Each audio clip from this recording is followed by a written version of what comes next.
gloire. Nous voulons voir ta gloire, Dieu de gloire. Nous voulons toucher, Père éternel. Nous voulons, Père éternel, sonder tes profondeurs ce matin. Fais-nous voir ta gloire, Jésus.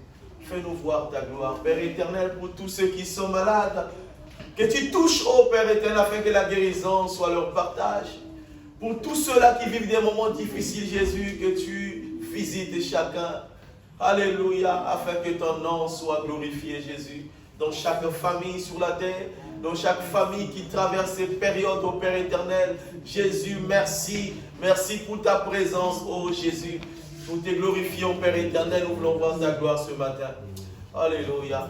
Reçois-toi, c'est l'honneur, la gloire, la louange. Les siècles, Jésus. Alléluia. Merci, Jésus. Merci, Père éternel. Non, non, non, jamais ne passera. La parole de Dieu jamais ne passera. Non, non, non. Non, non, non, jamais ne passera. Non, non. La parole de Dieu jamais ne passera. Non, non, non. Non, non, non, jamais ne passera. Non, non. La parole de Dieu jamais ne passera. Non, non, non, jamais ne passera. La parole de Dieu jamais ne passera. Oh non, non, non. Non, non, non, jamais ne passera. Non, non. La parole de Dieu jamais ne passera. Non, non, non. Non, non, non, jamais ne passera. Non, non. La parole de Dieu jamais ne passera. Oui, tout ce que tu vois, papa, va passer. La parole de Dieu jamais ne passe. Oh non, non, non. Non, non, non, jamais ne passera. Non, non. La parole de Dieu jamais ne passera. Non, non, non, jamais ne passera. La parole de Dieu jamais ne Est-ce que nous pouvons acclamer pour la parole de Dieu? Alléluia. C'est tellement bon, Jésus. Acclamons pour la parole. La Bible déclare qu'il est le commencement de toutes choses. Dans le livre de Jean 1, chapitre 1, verset 1, il dit au commencement était la parole. La parole était avec Dieu, la parole était Dieu. Et cette parole a revêtu la chair et est venue habiter au milieu des hommes. Et il s'appelle Emmanuel aujourd'hui. Est-ce que nous croyons ce matin qu'Emmanuel est parmi nous ce matin? Alléluia. Emmanuel, c'est Jésus. Amen. C'est la présence de celui qui vit à jamais. Amen. Celui qui n'a ni commencement ni fin. Amen. Celui qui n'a ni généalogie, ni Amen. commencement ni fin. Amen. Alléluia. Et il s'appelle Yoshua HaMashiach. Est-ce que nous pouvons acclamer pour ce temps? Oh, Celui qui est mort pour toi à la croix. Celui qui a donné sa vie afin que tu sois ce que tu es ce matin. Alléluia. Sans plus tarder, nous allons donner le message que Dieu nous a communiqué ce matin. Et nous sommes toujours dans la suite de notre message de l'élection à l'appel. De l'élection à l'appel, la fois passée, nous avons parlé, nous avons expliqué en donnant le verset. Et nous avons expliqué que l'élection, c'est la période sans fin, la période de l'éternité, où Dieu désigne des hommes pour être ce qu'ils sont. C'est une période où Dieu appelle une personne et Dieu la confie une mission. C'est une période avant le commencement de ce monde que nous voyons. C'est une période avant que tu sois né. C'est une période avant que ton père même ne soit né, ni tes grands-parents. Donc c'est une période que Dieu lui-même a choisie avant de créer ce que nous voyons aujourd'hui, les cieux, la terre. Et nous avons compris par là, par le livre de Jérémie 1, chapitre 1, versets 5 à 6, il dit, avant que tu sois dans le sein de ta maman, je t'avais déjà choisi. Amen. Il a dit à Jérémie, parce que Jérémie, pour lui, se disait qu'il était enfant. Il venait de naître, il avait un âge où, par rapport à la maturité, qui n'avait pas encore atteint, il se disait qu'il n'avait pas encore l'âge de comprendre certaines choses. Mais Dieu là lui rappelle qu'avant que tu sois ce que tu es, je t'avais déjà choisi. Avant que tu sois dans le sein de ta maman, je t'avais déjà choisi. Avant que tu sors dans son sein, je t'avais déjà consacré. Il voulait rappeler simplement à Jérémie que ce que tu es aujourd'hui n'est que le résultat de ce que j'avais déjà façonné avant que même ton père, tes parents, ne soient sur la terre. Et quand nous avons lu Romains 8, 28 au verset 30, nous avons compris que du reste, c'est Paul qui est en train de fortifier l'Église. Du reste, toute chose concourt au bien de ceux qui aiment Dieu et de ceux qui sont appelés selon son dessein. Et il décortique en disant, car à ceux qu'il a élus, il les a appelés. Et à ceux qu'il a appelés, il les a prédestinés à être semblables au Fils. Donc par là aussi, Paul est en train de fortifier l'Église de Rome en disant que ce que vous êtes en train de traverser aujourd'hui, en fait, ne vous inquiétez pas parce que ce que vous vivez aujourd'hui n'est que le reflet de ce que Dieu avait déjà préparé pour vous. Que ce soit dans le côté positif, comme vous voyez, que ce soit dans le côté négatif, tout concourt au bien. Parce que le mal que nous pouvons voir aujourd'hui pour Dieu peut être un bien, ne peut que être un bien. Parce que le bon Dieu ne peut pas réserver des mauvaises choses pour son enfant qu'il a tant aimé. La Bible dit que Dieu a tant aimé les mondes, n'est-ce pas? Amen. Il ne peut pas préparer des mauvaises choses pour cet enfant qu'il aime. Il a dit, l'homme lui fait des projets, mais celui qui accomplit ces projets-là, c'est Dieu. Donc nous pouvons avoir des pensées. Mais que tes pensées-là concordent avec la pensée que Dieu a arrêtée pour toi depuis l'éternité. Et quand nous avons parlé du mariage la fois passée, nous avons dit en fait le mariage c'est le retour de la femme à côté de l'homme parce que c'est Dieu qui avait prévu la femme pour Adam. Donc nous pouvons comprendre que le mariage ici sur la terre n'est que le reflet du mariage du ciel. C'est ce qu'il répète dans Ephésiens 5 à partir du verset 22 je crois. Il dit c'est un mystère car le mystère c'est comme l'Église et Christ. De même que Christ a aimé l'Église, de même que Christ a donné sa vie pour l'Église, de même que l'Église est soumise à Christ, c'est comme ça le mariage. Et ça, c'est le modèle du ciel.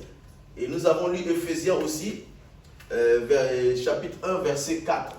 Il rappelle la même chose, c'est toujours Paul qui rappelle à Éphèse cette fois-ci. Il leur rappelle que vous n'êtes pas le fruit d'aujourd'hui, mais vous êtes le fruit de tout ce qui s'est passé. Mais aujourd'hui, là, dans la suite, nous voulons parler du service. Parce que nous avons compris que l'élection, c'est le temps, j'avais schématisé cela la fois passée, je l'ai schématisé, je vais répéter le schéma. Ça, c'est l'éternité. Tout ça, c'est l'éternité. Il n'a ni commencement, il n'a ni fin. Et nous, autant qu'humains, on ne peut même pas le quantifier. Même dans le dessin, en fait, c'est juste une façon de nous faire comprendre comment est l'éternité. Mais en réalité, il n'y a pas un schéma pour déterminer l'éternité. C'est une période sans fin, qui n'a ni commencement ni fin. C'est ça l'éternité. Mais dans l'éternité, Dieu décide de mettre le temps. De mettre le temps. C'est ce que nous avons fait la fois passée. C'est toujours bien de le rappeler. Comme ça, nous allons bien comprendre la suite de notre message. Donc ça, c'est l'éternité. Et ça aussi, c'est l'éternité. Mais entre l'éternité, il met le temps. La notion du temps ici. Chronos. Là, c'est Kairos, le temps de Dieu. Là, c'est Kairos, le temps de Dieu. Et c'est là qu'il est en train d'appeler l'homme. Donc, si nous avons compris de l'élection à l'appel, c'est de là jusque là. Or, nous sommes les transitaires. Notre destination, c'est ici. Nous sommes ici pour l'instant. Pendant que je vous parle, je suis dans le monde. Mais notre destination, c'est ici. À quoi sert-il à un homme de gagner ce monde et de perdre son salut? En fait, c'est ce que ce verset veut dire. Donc, nous sommes sur la terre. Maintenant, le problème, c'est quoi? Après avoir compris que l'éternité, c'est une période sans fin, Dieu maintenant veut nous dire que vous êtes ici. Vous êtes ici pour quelque chose. Ce n'est pas en vain que vous êtes sur la terre. Ça, c'est, je reprends l'éternité, l'éternité. Nous sommes ici. Donc, notre thème, le service, ce n'est pas ici que nous servons. Ce n'est pas ici que nous servons, mais c'est ici. C'est sur la terre que nous allons servir. Est-ce que nous comprenons? Donc Dieu nous appelle, il nous projette de là pour venir ici pour une mission. Nous avons dit la fois passée que nous sommes des pèlerins sur la terre, nous sommes des passagers, nous sommes des voyageurs. Donc ici, là, ce n'est pas un hasard que tu sois parmi les 7 milliards d'habitants aujourd'hui sur la terre. Si nous sommes là, c'est parce que Dieu a décidé que nous puissions être là. Et si quand Dieu décide pour que nous soyons ici, c'est parce qu'il a un but à atteindre avec nous, n'est-ce pas? Et ce but-là, c'est le service. C'est le service. Et nous allons le servir sur la terre. Et c'est là que vous allez comprendre que sur les 7 milliards d'habitants, est-ce que les 7 milliards sont réellement les serviteurs de Dieu? Est-ce que les 7 milliards d'habitants servent l'Éternel? Parce que la mission, c'est ça. Amen. Nous lisons un passage biblique. Déjà, par définition, ça va nous aider. Par définition, j'ai essayé d'énumérer les mots en grec. Parce que je le dis et je le répète toujours. Que la Bible n'a pas été écrite en français. Ça a été écrit en grec. Pour le Nouveau Testament. C'est en grec que ça a été écrit. Et l'Ancien Testament avait été écrit en hébreu et un peu en araméen. Ok? Donc ici, nous avons le service qui veut dire en grec diaconia. Et nous avons ici diakonos qui veut dire serviteur. Nous avons diakoneo qui veut dire servir. C'est le mot qui sont employés dans la Bible pendant que ceux-là qui ont édité la Bible, ils n'écrivaient pas en français, ils écrivaient en grec. Mais quand nous lisons le mot serviteur, parce que nous sommes ici serviteurs, nous avons le mot doulos qui veut dire esclave. Donc en fait, autant que serviteurs de Dieu, nous sommes esclaves de Dieu. Dieu fait quoi? C'est un mystère.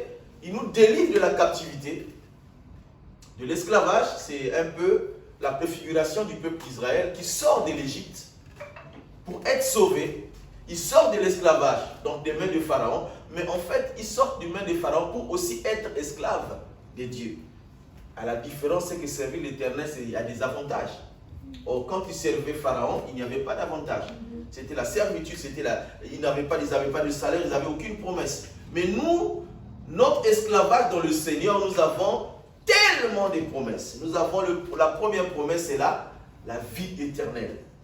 C'est la vie, la garantie de la vie après la mort. C'est-à-dire qu'après la mort, nous aurons une vie éternelle. Parce que nous croyons, nous avons la foi ferme que après la mort, l'enfer existe, le paradis aussi existe. L'enfer, c'est l'endroit où tous les méchants de la terre vont être mis. C'est un endroit où il y aura du feu, il y aura des choses, mais il n'y aura pas la mort là-bas. C'est-à-dire que les gens vont souffrir éternellement dans l'enfer. Mais le paradis, c'est un endroit où c'est réservé pour les hommes de bien, ceux qui ont reçu Jésus. Et ceux qui ont cru en Jésus, c'est un endroit pour eux, pour vivre la joie éternelle. C'est pourquoi il a dit, je suis le chemin, je suis la vérité, je suis la vie. Donc nul ne peut aller au paradis si ce n'est que par Jésus. Amen. Est-ce qu'on comprend? Amen. Et nous sommes dans le véritable, et le véritable c'est Jésus. Donc c'est les mots qui sont importants à souligner parce que ça nous amène quand même à commettre aussi des erreurs. C'est le même mot service qui donne le mot ministère. Ici là, servir, c'est un ministre. En d'autres termes, la traduction française, diakonos, donne le mot ministre. Donc, on peut nous appeler serviteurs de Dieu. On peut nous appeler esclaves de Dieu, ce n'est pas étonnant. Pas esclaves d'un homme, mais esclaves de Dieu. On peut aussi nous appeler ministres de Dieu. Donc, tel que vous êtes là, tel que nous sommes là, nous sommes des ministres de Dieu, nous sommes des serviteurs de Dieu, nous sommes des esclaves de Dieu. Ça passe? Amen. Voilà, donc c'est important. Et vous avez diaconé aujourd'hui, c'est servir. C'est le mot en grec qui sont très importants à souligner, qui fait que toutefois quand nous sommes avec des frères et sœurs autour des débats, souvent on dit, moi par exemple quand je m'étais converti nouvellement, pour moi ma conception c'était que quand on parlait d'un ministre, c'était un pasteur, c'était un évangéliste, c'était un docteur, c'était selon Ephésiens 4 verset 11.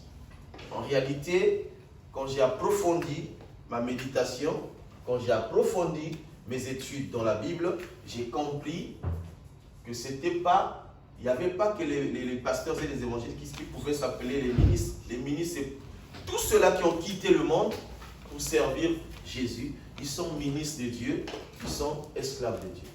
Voilà. Maintenant, aujourd'hui, j'aimerais mentionner, pour la suite du mot de l'élection à l'appel, j'allais mentionner, insister sur le mot diakonos, serviteur, esclave. Parce que si nous n'avons pas compris ici, ça sera difficile de comprendre notre rôle ici sur la terre. Nous avons parlé de l'élection, c'est ici, et notre appel, c'est ici, c'est pas ici. Notre appel va confirmer notre passage pour répartir dans l'éternité. Donc nous sommes ici, dans le temps où il y a des problèmes. C'est pourquoi la Bible dit que Jésus, après sa mort, sa résurrection, est allé s'asseoir à la droite du Père pour faire quoi? Pour intercéder, que Dieu te bénisse. Pour intercéder en faveur de... En faveur de... En faveur des injustes, parce que c'est lui le juste. Parce que nous devenons justes par Jésus, parce qu'il n'y a aucun juste sur la terre, aucune personne. Celui qui atteint cette dimension-là, c'est difficile. Vous allez voir qu'il y a des serviteurs de Dieu, quand tu l'approches une situation, c'est difficile qu'il condamne la situation parce qu'il a compris en fait. C'est pourquoi Jésus est allé s'asseoir à la droite du Père pour intercéder à notre faveur. Parce que lui aussi, autant qu'homme, il a vécu ce que nous vivons aujourd'hui. Parce que dans sa position de Dieu, il ne pouvait pas comprendre l'homme. Est-ce que vous comprenez ça? Dieu est esprit. Là, il dit, c'est dans Jean 4, il dit, il est esprit, et que ceux qui l'adorent en esprit et en vérité. Et dans sa qualité de Dieu, il ne pouvait pas comprendre l'homme. C'est comme un père qui donne les instructions à ses enfants, mais qui dit, tu dois faire ça. Mais tant qu'il n'est jamais passé à cette période-là, il ne pourra pas comprendre l'enfant. Nous avons déclaré dans Jean 1:1, il était la parole c'est l'esprit, et pour comprendre l'homme, comment l'homme que j'ai créé depuis le commencement sur la terre, il fait que chuter, qu'est-ce qui se passe? Alors il doit aller vivre comme l'homme. Il doit naître comme un homme, il doit marcher comme l'homme, il doit manger comme l'homme, et il doit comprendre ce qui se passe sur la terre. C'est pourquoi il a revêtu la chair, il a pris la forme de l'homme, et il est venu habiter auprès de l'homme comme Emmanuel. Ça veut dire Dieu parmi les hommes.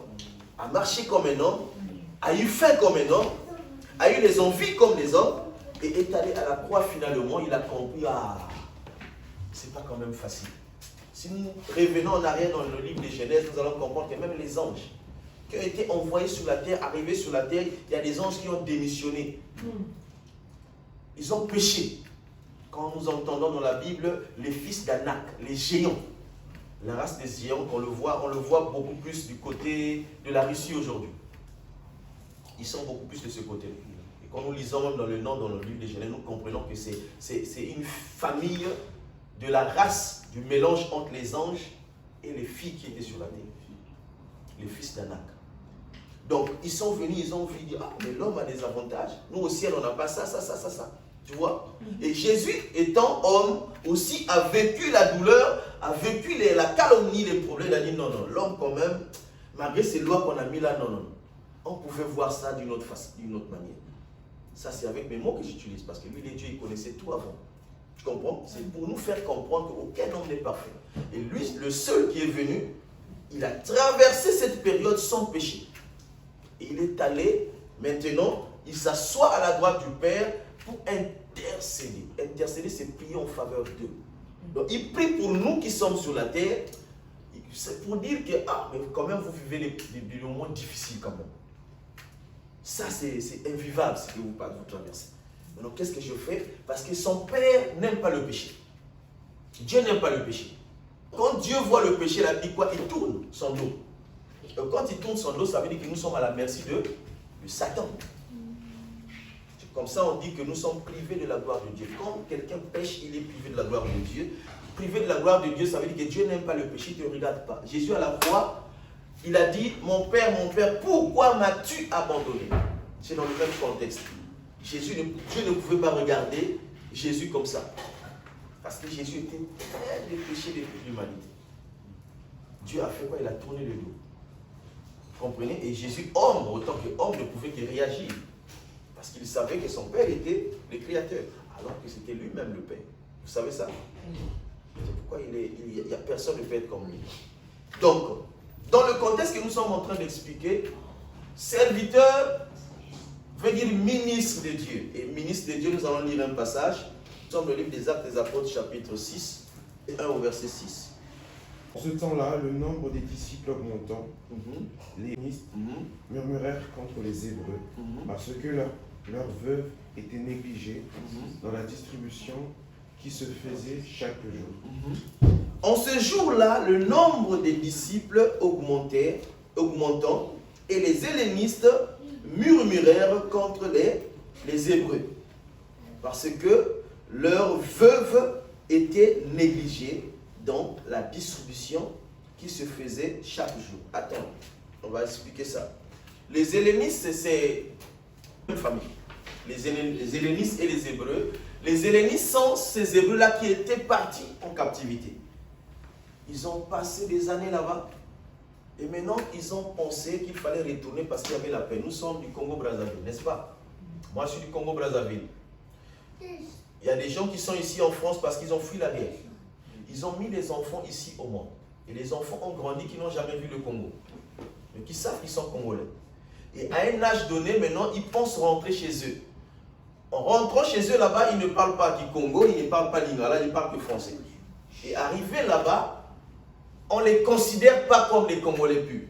Vous comprenez? Donc les hellénistes, ce sont ceux-là qui, après la déportation, ils n'étaient pas nés en Israël, mais ils sont partis en captivité après des années, retournant chez eux, ils étaient considérés comme des étrangers. Mais en réalité, ils étaient hébreux. Ok? Parce que là-bas, il y a des langues qui se parlaient, il y a des dialectes qui se parlaient. Nous avons des enfants ici qui sont nés ici qui ne parlent pas Kikongo. Vous comprenez? Maintenant, ils étaient dans l'église. Mais dans l'église, quand on faisait le partage des biens, des Hébreux, c'est eux qui avaient la charge du partage. Quand ils partageaient, par exemple, il y a un pain, les hellénistes, on les donnait les demi-pains et les Hébreux, on donnait le pain entier. Ça concernait les veuves. Parce que les veuves recevaient de la part de ceux-là qui donnaient des dons pour eux, parce qu'ils n'avaient plus de mari. Ils n'avaient plus de mari. Et à l'époque, il y avait des organisations comme ça. C'est le mari qui devait subvenir à tous les besoins de sa femme. Et quand le mari était décédé, c'est l'église qui devait prendre soin de ces femmes-là, de ces veuves-là. Et quand il s'agissait de partage, il y avait un problème. Donc il y avait de l'injustice. Vous avez compris? Donc les hellénistes et les hellénistes et les Hébreux, mais qui sont nés en dehors d'Israël et qui sont revenus, qui n'étaient plus considérés comme Israël. Tu peux continuer, comme Israélite. Verset 2. Les 12 convoquèrent la multitude des disciples et dirent, il n'est pas convenable que nous laissions la parole de Dieu pour servir aux tables. C'est pourquoi... Arrête-toi, s'il te plaît. Les 12 là, c'est qui? Les 12 disciples. Hein? Les 12 qui? Les 12 disciples. Disciples, mais il y a un mot apôtre. Les 12 apôtres. Donc les 12 là, c'est les 12 apôtres. C'est eux qui étaient chargés de poser le fondement de la doctrine. Si je prêche maintenant là, je suis sur le fondement des apôtres. Donc c'est les 12 apôtres. Parce que les disciples, il y en avait plus que 12. Tous ceux qui, même ceux qui sont en train de choisir là, c'est des disciples, mais ils ne sont pas apôtres. Mais les apôtres, c'est eux qui décidaient parce que c'est eux qui étaient témoins de tout ce qui s'était passé. Donc, ils décidèrent par rapport à cela, ils décidèrent de choisir parmi le groupe, je vais relire, les 12 convoquèrent la multitude des disciples, comprenez? Les 12, donc, ils sont comme en dehors des disciples, mais ils sont eux aussi disciples parce que les apôtres sont toujours disciples. Restent disciples parce que les disciples, c'est qui? C'est celui qui suit une discipline, n'est-ce pas? Et eux, les apôtres aussi, devaient suivre la discipline parce que la discipline, c'est ce que Christ avait laissé. Et dit, il n'est pas convenable que nous laissions la parole de Dieu pour servir aux tables. Là, ça devient intéressant. J'aime ça. Les 12 apôtres convoquèrent l'assemblée. Dit qu'il n'est pas convenable que nous puissions laisser ce que nous faisons. En fait, leur appel, c'est quoi? Éphésiens 4, verset 11. Il a fait des uns comme apôtres, des autres comme prophètes, des autres comme évangélistes, des autres comme pasteurs et docteurs pour l'édification du corps de Christ. Le travail d'un ministre, d'un pasteur, d'un évangéliste, d'un docteur, d'un apôtre, c'est le ministère de la parole. Donc ils étaient là, c'est ce qu'ils sont en train de déclarer. On ne peut pas laisser notre ministère, on ne peut pas laisser notre service, on ne peut pas abandonner ce que nous avons comme la prédication, comme l'enseignement, comme l'exhortation, pour encore aller faire autre chose. Sinon, on va être déconcentré dans ce que nous avons comme appel. Vous comprenez? Alors, qu'est-ce que nous allons faire? Nous allons choisir ce fait. Lis-moi dans la suite, mon frère. C'est pourquoi, frère, choisissez parmi vous 7 hommes, de qui l'on rentre un bon témoignage, qui soit plein d'Esprit Saint et de sagesse, et qui nous chargera de cet emploi. Ok, de cet emploi. Vous comprenez? Non, ça va. Vous comprenez? Il demande, on va faire le choix parmi le peuple. Et dans le choix là, c'est quelqu'un qui est témoin, parce que je l'ai dit, je crois, dans l'enseignement du mariage, j'ai dit un ancien. Le mot ancien va dans 2 volets. En grec, il y a trasbuteros qui veut dire ancien comme témoin, qui connaît l'histoire, qui a vu le film du début jusqu'à la fin. Et il y a ancien dans la fonction d'épiscopos, qui veut dire surveillant, qui veut dire évêque, qui veut dire aussi pasteur. Ok? Ça, c'est dans les 2 dimensions d'anciennement. Il y a ancien, c'est ce que Paul est en train de dire, moi, ancien comme vous. Il parle à Timothée, je crois. Moi aussi, ancien comme vous. C'est-à-dire témoin comme vous. Ça, c'est dans la dimension strasbuteros.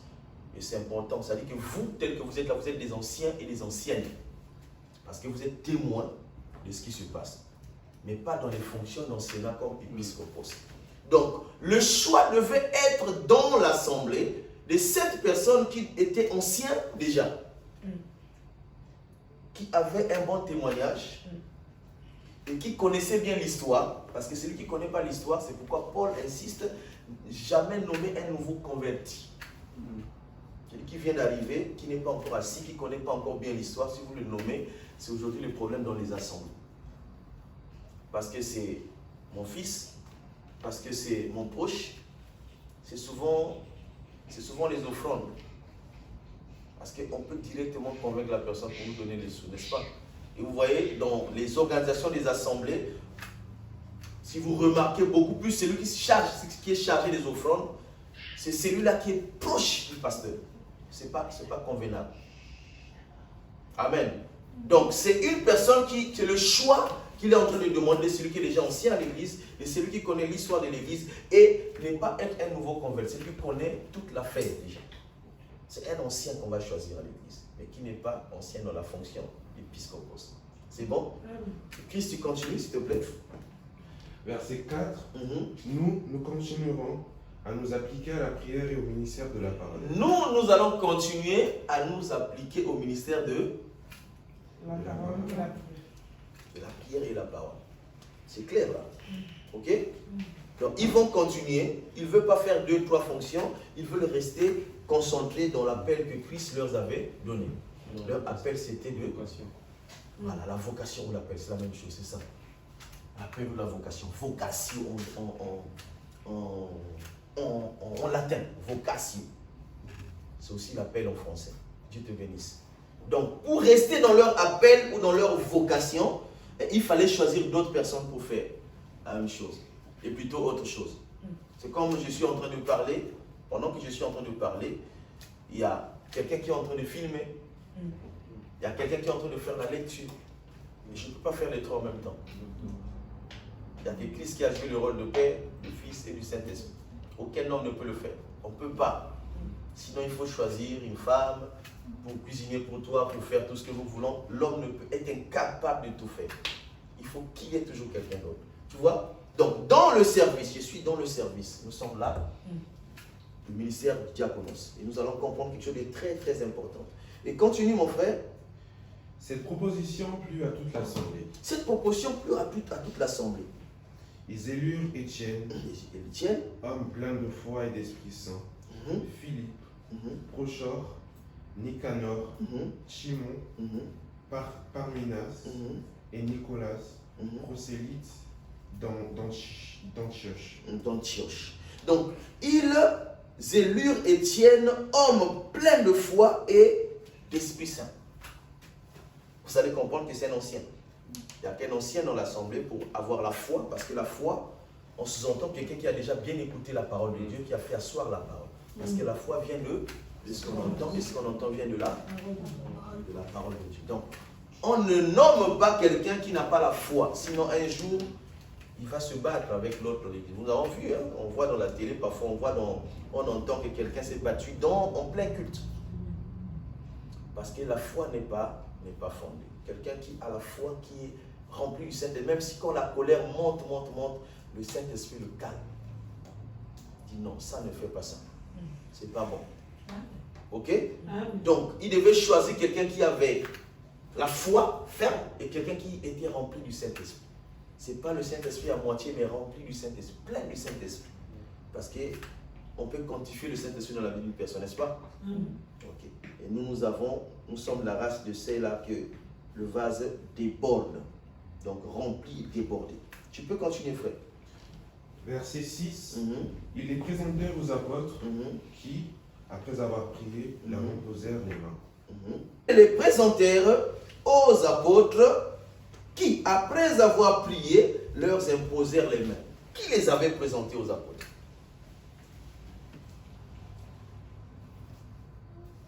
L'assemblée. Que Dieu te bénisse. C'est l'assemblée qui décide et qui présente aux apôtres. Vous savez, Dieu est merveilleux. Il y a des choses, vous savez, il y a des assemblées où on accuse. Ah non, celui-là c'est le pasteur qui l'a nommé, celui-là c'est le pasteur qui a dit qu'il soit... Non. C'est l'assemblée qui nomme les diacres. C'est comme nous appelons diacre aujourd'hui. En réalité, ce n'est pas diacre. Le mot c'est approprié, ce n'est pas diacre. On va le voir tout à l'heure. C'est serviteur. Nous sommes serviteurs. Parce que même le pasteur c'est un diacre. Le mot diaconos, ça veut dire serviteur. Tous, nous sommes dans le ministère diaconos, et nous sommes les diaconos, nous sommes serviteurs de Dieu. Tous, nous sommes dans le service, nous sommes des diacres en réalité. Mais ce qui détermine notre fonction, c'est quoi? C'est notre appel. C'est comme dans une entreprise, moi je suis calorifugeur. Et dans la même entreprise, il y a des électriciens, il y a des tuyauteurs, il y a des plombiers, il y a des maçons. Tous nous sommes employés de HMC. Donc tous nous sommes serviteurs, pasteurs, évangélistes, celles qui balaient, celles qui au protocole, celui qui modèle. Tous nous sommes des diacres. Que cela ne vous étonne pas dans une assemblée de ceux qui ont compris cette notion-là, qui s'appelle diacre. Oh, diacre intel, diacre intel, diacre intel. Ils sont dans la dimension. Parce que tous nous sommes diacres. Ça veut dire que serviteur intel, servante intel. Ok? Maintenant, c'est ta fonction qui détermine ce que tu es réellement. Donc, le pasteur, lui, il est diacre, mais son diaconie et son diaconos est déterminé par la façon qu'il présente la parole de Dieu. À son appel, c'est la parole. Ok? C'est lui qui modère, il est diacre, mais à la différence, la détermination de sa fonction, c'est la façon qu'il modère. Ou qu'elle modèle. Parce que moi, je crois au ministère de la femme. Je crois entièrement. Et j'ai les passages bibliques. Je le dis haut et fort. Je crois au ministère de la femme. Parce que le ministère, c'est le service. Pour ceux qui n'ont pas compris déjà le mot serviteur, diaconos, ils vont dire que le ministère, c'est quoi? C'est le pasteur. Donc, en réalité, toute personne est ministre de la maison. Parce que nous sommes dans un ministère qui est l'Église. L'Église, c'est un ministère. C'est comme on voit le ministère de l'Éducation. S'il y a le ministre de l'Éducation qui est là avec ses serviteurs. Donc nous sommes dans le ministère de la foi. Ou si vous voulez attribuer d'autres mots. Ok? Bon, donc là, nous comprenons que, ici, là, nous sommes des serviteurs dans l'Église. Et là, le mot diacre sort, et ceux qui sont en train de nommer, en fait, c'est ceux qui vont servir à table. C'est bien défini. Et la table, là, en grec, il y a deux mots. Il y a la gérance des finances, il y a aussi la gérance des biens. Donc, les 7 qu'ils ont choisis, Étienne et autres, ils étaient chargés pour gérer les finances. C'est un peu la fonction que Judas aussi avait pendant qu'il était avec. Donc avant qu'il soit apôtre, il était aussi diacre parce que c'est lui qui gérait les finances. Il n'y avait pas encore les apôtres avant. Les apôtres, c'est après. Il avait son appel, mais pendant ce temps, il gérait les finances de l'église. C'est lui qui, quand il voit cette femme Marie venir oindre Jésus par le parfum le plus cher, il dit non, mais ce parfum pouvait le vendre et prendre soin des pauvres. Jésus a dit les pauvres, vous les aurez toujours. Et moi, d'ici là, vous n'allez plus jamais me voir. Donc ce qu'elle fait là, c'est une révélation de l'amour. Elle était en train d'embaumer déjà Jésus parce qu'il savait que le jour de son décès, il n'y aura personne pour aller l'embaumer. Et ça, c'était la révélation. C'est pourquoi la déclaration de Jésus confirme que son nom devait être inscrit à jamais dans l'histoire de la Bible. Ok? Donc, nous sommes tous des diacres. Est-ce que nous avons compris cette notion? Nous sommes ici tous des diacres. Diaconos, nous sommes dans le service. Mais le diacre de l'église, c'est que nous avons traduit en français, quand on voit quelqu'un servir, c'est le diacre. C'est un serviteur, simplement, mais qui sert à s'occuper des offrandes, aux finances, qui sert par exemple la Sainte Seine. C'est eux qui se servent, qui sont au service de la Sainte Seine. S'il faut faire la Sainte Seine, ça dit que prendre le repas du Seigneur, c'est le service de table. C'est leur fonction. Leur fonction. Ils doivent prendre soin de tout ce qui est finance. Il y a un problème, il y a quelque chose qui manque à l'église, c'est eux, c'est à eux, parce qu'ils ont la capacité, ils ont reçu cet appel. On a prié pour eux. Et l'église les a vus d'abord dans quelques points déjà qu'ils faisaient à l'église. Ils pouvaient dire non, celui-là déjà, celle-là déjà, il gère ça, ça peut aller. Et quand on les oint, c'est pour qu'ils puissent faire ce travail à l'église. Donc, on peut voir qu'après l'injustice, après la nomination des diacres, il n'y avait plus d'injustice. Donc, ça veut dire que le partage maintenant se faisait normalement parce qu'il le faisait selon la conduite du Saint-Esprit. Parce qu'un homme plein de Saint-Esprit ne peut pas faire l'injustice. Ok? Voilà. Donc, nous sommes dans ces fonctions-là. Est-ce qu'on peut lire encore un deuxième passage dans Romains 12, 4 à 8? Romains chapitre 12, verset 4 à 8. Car, comme nous avons plusieurs membres dans un seul corps, et que tous les membres n'ont pas la même fonction, ainsi, nous qui sommes plusieurs, nous formons un seul corps en Christ. Et nous sommes tous membres les uns des autres. Puisque nous avons des dons différents, selon la grâce qui nous a été accordée, que celui qui a le don de prophétie l'exerce selon l'analogie de la foi. Yes. Que celui qui est appelé au ministère s'attache à son ministère, que celui qui enseigne s'attache à son enseignement, et celui qui exhorte à l'exhortation, que celui qui donne le fasse avec liberté, que celui qui préside le fasse avec zèle, que celui qui pratique la miséricorde le fasse avec joie. Que Dieu te bénisse. Amen. Vous comprenez comment Paul est en train de nous éclairer, mais il est toujours dans la même pensée. Et là, il est en train de déterminer la fonction de chacun. Il dit que tu peux avoir l'appel de la modération. On avait, je crois, à l'église Béthanie, s'il était à l'église Béthanie, un pasteur, le pasteur Nestor. Il n'était pas encore passé, c'était le modérateur de l'église. Cet homme-là, quand il passait pour présider le culte, personne ne pouvait modérer comme lui. Il avait cet appel. Il avait des mots. Et quand il véhiculait ces mots, mais il savait amener les gens dans la joie.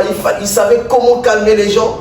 Même quand la prédication était tendue, lui, quand il passait pour la modération, il y avait des mots qu'il lançait, mais qui calmaient l'église. Et les gens pouvaient rigoler. Les gens pouvaient être dans la joie. Ça, c'était son appel. Ok? Il y a des gens... Tu viens à l'église, parfois, lui, son don, son appel, c'est donner. C'est ce que Paul est en train de rappeler. Il donne, et en dehors de donner, il n'a rien d'autre comme appel. Il fait que donner, il investit. Nous avons Tabitha Dorcas.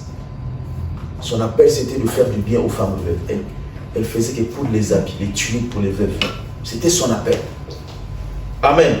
Donc, Paul est en train de nous donner un exemple pour nous faciliter la compréhension. Il prend l'exemple du corps.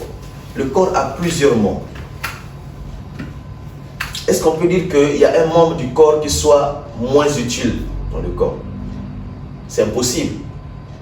Si ce membre-là t'écoute plutôt, je ne sais pas comment il va te traiter. Parce que tous les membres du corps sont importants. Je suis droitier, mais je ne peux pas dire que ma main gauche n'est pas utile. La main droite ne peut pas tourner, jouer le rôle de la main gauche. Je suis droitier du pied, mais mon pied gauche, c'est celui qui sert d'appui pour que le pied droit puisse faire quelque chose. Et Paul est en train de nous ramener dans le corps pour nous faciliter la compréhension. Chacun de nous est utile dans l'œuvre de Dieu. Chacun de nous est utile dans les fonctions dans l'église. De celui qui nettoie l'église à celui qui prêche la bonne nouvelle. Amen. Tous les membres du corps. Parce que nous avons la tête, une seule tête et plusieurs membres. La tête, c'est qui? C'est Jésus. Et nous exécutons les ordres de la tête. Amen. Amen. Donc il n'y a pas de ministre à part, il n'y a pas de serviteur à part. Tous nous sommes ministres de Dieu. Tous nous sommes serviteurs de Dieu. Le pasteur n'est pas plus que celui qui nettoie l'église. C'est bien de le souligner. Le pasteur n'est pas plus important que celui qui est en train de nettoyer ou celui qui est en train de modérer. Non. Seulement, dans l'église, il faut qu'il y ait des gens qui nettoient, il faut qu'il y ait des gens qui communiquent la parole, il faut qu'il y ait des gens qui partagent, il faut qu'il y ait des gens qui donnent, il faut qu'il y ait des gens... Tout ça, ça fait partie du corps. Il n'y a pas un plus que deux. Le plus là, c'est la tête qui est Christ. Amen. C'est dans la même position dans le mariage. Et c'est important, quand l'église a compris ces notions-là, vous allez voir dans le mariage, on aura moins de problèmes. Parce que dans le mariage, c'est pareil. L'homme, c'est Adama. Mais dans Adama, il y avait l'homme et la femme déjà. Les deux, Dieu les a créés. Amen. Et la Bible dit que la femme était une aide semblable à l'homme. Et quand je discute cela à mes frères, j'ai dit, il y a toujours des problèmes qui manquent. Il y a toujours des lacunes pour d'autres personnes. Il dit, mais quand on dit une aide, est-ce que quelqu'un peut venir aider tant que la personne est complète? Non. On vient aider quelqu'un qui est en difficulté, n'est-ce pas? On vient aider quelqu'un qui n'a pas la capacité de faire autre chose. Et quand nous avons compris le rôle de la femme dans cette dimension, nous allons comprendre qu'en fait, nous sommes pareils. Mais seulement sur la terre, Dieu a mis l'homme comme chef. Mais le chef là, ce n'est pas dans la dimension des générales, le capitaine. Seulement, c'est toi qui es le responsable. C'est comme un chef d'équipe dans le travail. Ce n'est pas parce que tu es chef d'équipe que tu connais mieux le travail que celui qui travaille. Ok? Nous sommes là pour se compléter. Ceux qui viennent pour la parole, ils sont pour la parole pour édifier. Le don que Dieu a mis en toi depuis ici, dans l'éternité, c'est ceux qui ont le ministère de la parole de ranimer ces dons qui sont en toi. Il faut qu'ils parlent. Avant que tu dises Amen, il faut qu'il te coûte de quelque chose. Le Amen là, c'est quoi en fait? Moi, quand j'ai défini le Amen, c'est la sémence qui t'a été posée depuis ici. Et quand tu l'écoutes d'ici d'un ministre, d'un pasteur, et c'est cette sémence-là qui parle en fait. Et la sémence n'est pas posée par le pasteur. La sémence a été posée depuis ici. C'est pourquoi tu vois quelqu'un, Amen, Amen, fait, avance, avance. Il écoute une parole, mais qui cadre avec ce qui est déjà dans lui, dans son cœur. Amen. Donc, le ministère de la parole n'est pas plus que le ministère du nettoyage, n'est pas plus que le ministère du don, des données. Tous nous sommes comme ça. Ce n'est pas une hiérarchie comme ça, non, c'est comme ça. Et le pasteur, et celui qui nettoie, et celui qui parle en langue, parce que les dons, il y en a plusieurs. Et celui qui interprète la langue. Tous devant Dieu, nous sommes pareils. Et quand nous allons juger, au contraire, encore ceux qui vont communiquer la parole seront jugés sévèrement plus que toute l'assemblée. Parce que prêcher, c'est donner la vie. De faire poser une sémence dans le cœur d'une personne. Et quand tu prêches mal, Dieu t'attend le jour du jugement. C'est pourquoi il a dit qu'il est moins peu des gens qui soient à l'enseignement. Parce qu'enseigner, c'est un problème. Tu poses des choses dans les cœurs des gens. Et si c'est mal posé, c'est un fondement. C'est comme une maison que tu bâtis. Psaume 11, verset 3. Quand les fondements sont renversés, le juste, que ferait-il? Or, le fondement, c'est ce que les apôtres ont posé. Et Paul était strict avec. Quand il y a déjà le fondement, tu viens, tu suis le fondement. Parce qu'il y a l'architecte qui les a donné les instructions, il les posait comme ça. Tu ne les déplaces pas. Ce qu'il appelle les bornes anciennes. Tu ne les déplaces pas parce que ça a été déjà fondé comme ça. Ok? Est-ce que nous avons compris quelque chose sur le ministère, le ministre? Est-ce que nous avons compris sur le service, serviteur et servir? Nous sommes toujours dans notre thème de l'élection à la paix. En temps normal, celui qui est ici, qui est projeté ici, ici c'est le monde des sorciers, des magiciens, des... Je ne sais pas comment vous pouvez attribuer comme... quel nom vous pouvez attribuer à ces personnes. En fait, tous les malfaiteurs sont ici. Et tous les hommes qui sont venus d'ici aussi sont là. Parce que les malfaiteurs font partie de Satan. Nous sommes dans le monde. Mais nous ne faisons pas partie. C'est pourquoi Romains 12 nous dit, soyez transformés. Ne vous conformez pas au siècle présent, mais soyez transformés par le renouvellement de l'esprit. Transformés voilà. Et dans d'autres versions, c'est l'esprit. L'intelligence là, c'est l'esprit. Donc en fait, vous êtes ici, mais ne vous conformez pas d'ici, mais vous comportez-vous comme quand vous étiez avant d'être ici. Voilà. Et la pensée de l'éternité, voilà. Parce qu'ici, là, il n'y a que le mal. Dans le monde, il n'y a que le mal. Quand tu dis quelque chose qui est vrai, dans ce milieu-là, tu n'es jamais accepté. Parce qu'il faut que tu penses comme eux. Nous avons l'exemple de la guerre de l'Ukraine contre l'OTAN, tous ces pays-là. Il suffit que tu dises, tu fasses des choses contraires à leur pensée, tu sors de leur système, on te présente comme un ennemi. Et c'est ici, là. C'est pourquoi nous voyons les apôtres, ils ont donné leur vie parce qu'ils ne voulaient pas corrompre la parole de Dieu. Les Romains, l'église catholique romaine, aujourd'hui, avant, ils avaient l'emprise de presque la plupart des contrées du monde. C'est eux qui ont pris en otage l'église. Ils ont demandé aux apôtres de dire certaines choses que Christ n'avait pas dit. Ils ont refusé. Ils ont préféré mourir. C'est pourquoi on les appelle les martyrs. Donc la vérité de Dieu, on ne peut pas la diluer, on ne peut pas la transformer, on dit tel que ça y est. Ok? Et là, c'est là. Tout se passe dans le monde. Donc nous avons Jésus qui est notre sauveur et qui est allé auprès du Père, il intercède pour nous. En temps normal, étant qu'ici, ayant Jésus, nous vivons la vie de l'éternité déjà. Aucun sorcier ne peut avoir le pouvoir sur quelqu'un qui est ici. Aucun magicien ne peut avoir le pouvoir pour toucher celui qui est ici. C'est pourquoi il dit, nous sommes en Christ et Christ en Jésus. Et Christ en Dieu. Donc en fait, pour me tuer moi, il faut d'abord que tu tues Dieu. Et quand tu vas tuer Dieu, tu vas voir Jésus. Que tu tues Jésus, et c'est là que tu vas me voir. Parce que nous ne dépendons pas de ce monde, nous ne dépendons pas de ce système. Donc voilà un peu ce qu'on avait à partager avec vous concernant de l'appel à l'élection et aussi le service. Et tous nous sommes appelés ici à servir.